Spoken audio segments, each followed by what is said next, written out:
C'est un rêve qui devient réalité, celui de circuler pour la première fois au Cameroun sur une autoroute.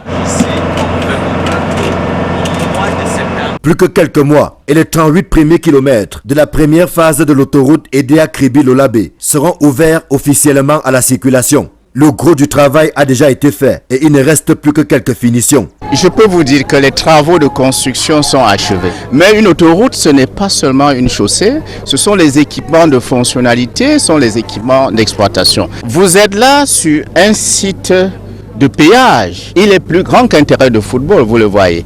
Alors, sur ce site seront aménagés des équipements d'exploitation, je l'ai dit, et de fonctionnalité pour que notre autoroute, notre première autoroute, soit mise en circulation dès le mois d'octobre prochain. Au plus tard, nous allons y veiller. Sur le site des travaux à Kribi, le gouvernement et son partenaire privé, la China Harbour Engineering Company, signent un contrat de partenariat public-privé. Il est relatif au financement, à la conception, la construction, l'exploitation et la maintenance de la section autoroutière Kribi-Lolabé, longue de 38,5 km, ainsi que les 4,9 km de voies de rétablissement. Le partenaire privé apporte ses ressources propres qu'il recycle dans ses travaux, exploite l'infrastructure, se fait rémunérer sous forme de loyer par le gouvernement et les recettes générées par l'exploitation de cette route vont nous aider à payer une bonne partie de l'endettement souscrit pour sa construction. L'ouvrage de 2 x 2 voies, extensible à 3 voies, est exécuté à 90%.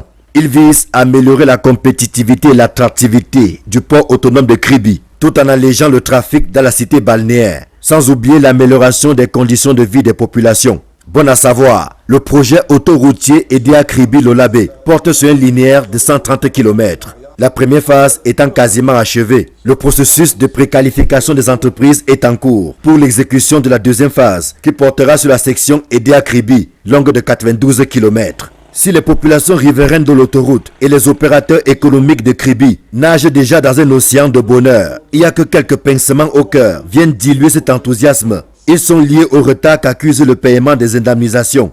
Nous sommes fiers de cette installation, de cet ouvrage que nous sommes appelés à accompagner par rapport à la volonté du chef de l'État.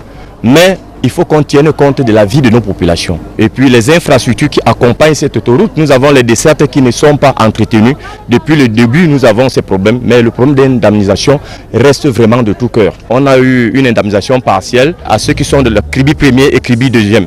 Mais toute la Lokoundje et le reste n'ont pas été pris en compte jusqu'ici.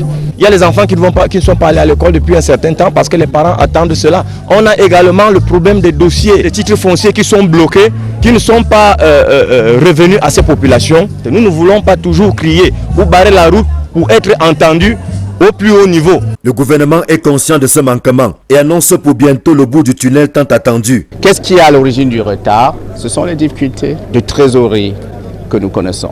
Certains de nos partenaires sur ces travaux sont partis parce qu'on a eu quelques retards.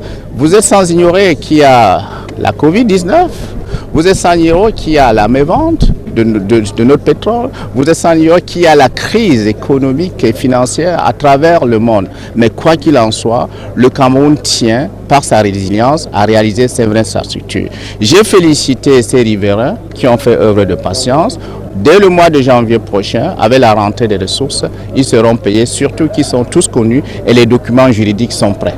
Des assurances du ministre des Travaux publics qui apaisent le cœur en attendant leur concrétisation. Il faut préciser que ce projet intègre également la construction de 18 points d'eau et des passerelles piétonnes au profit des populations riveraines.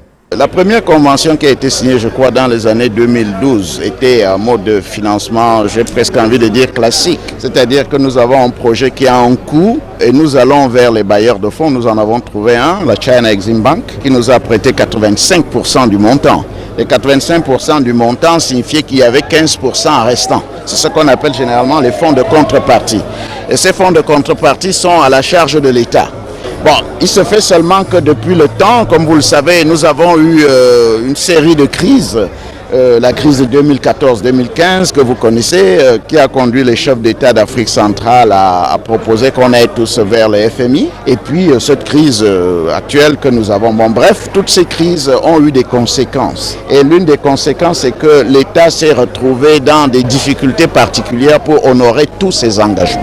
Ça veut donc dire qu'il y avait 15% qu'il fallait trouver. Et c'est là que des négociations ont été faites avec China Harbour, c'est-à-dire l'entreprise qui construit le port et qui construit l'autoroute. Les négociations ont conduit à mener China Harbour à préfinancer les 15%, qui sont la part de l'État. Il était donc question qu'on voit comment les 15% qui ont été mis sur la table par China Harbour pouvaient être transformés en quelque chose. C'est pour ça qu'on se retrouve dans un mode de financement de partenariat public-privé. C'est-à-dire que 15% China Harbour les met sur la table et c'est là que le chef de l'État a accepté que China Harbour devienne donc l'exploitant dans le contrat de partenariat. Maintenant, ça va donc l'amener à créer une société de projet qui va assurer la maintenance, l'exploitation de l'autoroute, c'est-à-dire avec des péages, etc., sachant que par cette participation, China Harbour peut rentrer dans ces fonds. Sur cette plateforme située au village Ndoumalais sortira bientôt des terres un poste de péage à la dimension de ce que le gouvernement entend désormais faire. En attendant que ce projet prenne définitivement corps, l'autoroute Kribi-Lolabé est déjà bien visible. Certes, c'est encore la phase 1 de ce projet. Certes encore, il y a quelques soucis d'indemnisation qu'il faudra régler, mais les populations sont déjà heureuses de voir ce projet se concrétiser. Ici Emmanuel Job, Marcelin Gansop, Equinox Télévision.